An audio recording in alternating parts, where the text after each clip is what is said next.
Hey everybody, PA Figs here. Day 25, I think, of lockdown.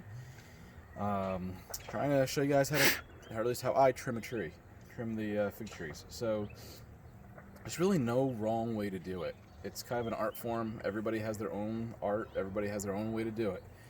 What I will say is I do like to open up the inside of the area to let airflow through, because I do have SWD, spotted wing Drosophila, which is like a little fruit fly that spoils the trees. So the more airflow, the better. So what I'll do is I'll go through here and get rid of these inner branches. This is a Martinenca ramata, and I will just try to open this tree up a little bit. And remember, if you've got a branch here, that branch is going to grow, 1 to 5 feet in that season. So it's going to fill up this whole area, and that's what we don't want. We don't want that center to get filled. So I'll go through here first, open that up like that. And now you'll see I've got branches that are grown into each other, so they'll form a nice little canopy over here. But don't be afraid to, thin things out a little bit. This guy might come into here, I'm gonna thin him out. Same thing over here, and just don't be afraid. And if you want it a certain height, there's a couple ways you can do it. You can prune if you want it shorter. If you don't want it to go past here, when this starts going, you can pinch the tip. And I'll show you the video of how to pinch the fig trees. I'll put a little label up there, a link. But other than that, it's really kind of an art form. I used to really love the tree form, which was a single trunk that would come out of here and then branch off from there.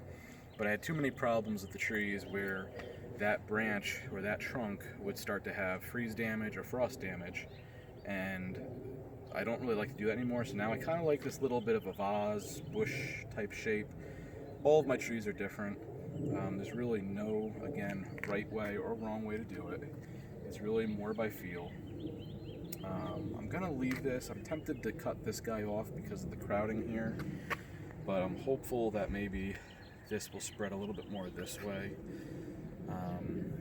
Here you can see I've got 3, 5, 6 branches right in connection to each other. So I'm actually just gonna go through here and get rid of one of them.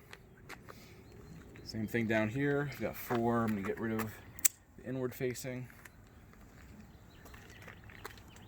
I gotta be honest, this one's really bugging me. I'm really tempted to cut that one, but I'm gonna let it go. Over here, I'm gonna get rid of the inward facing one. I'll let these grow up and out a little bit.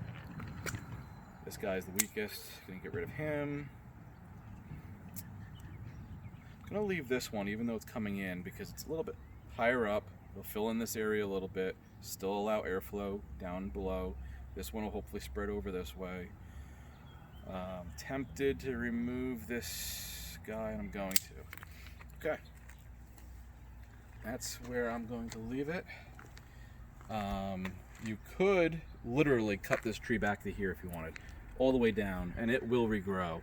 The one thing I will say is doing spring trimming like this, you want to be careful not to cut too many of the growth tips, because the fruit won't ripen in time.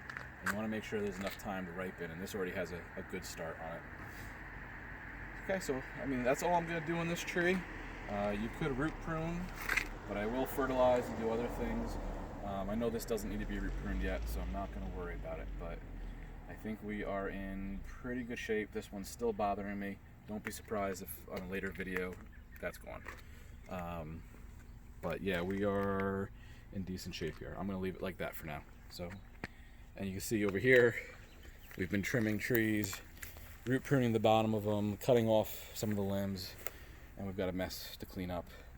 What do you use to cut? Big cuttings everywhere. It's a bit of a massacre, but we are working to. Oh, and Teresa's trying to point to me here. I use this Sawzall with a root blade, it's called, to trim. It makes things just much easier rather than trying to use a shovel. That goes right through the roots and everything like butter. Yeah, that's pretty much it. I hope everybody is staying safe and taking some time with family and their figs during this lockdown, and talk to you guys soon. I'm PA Figs.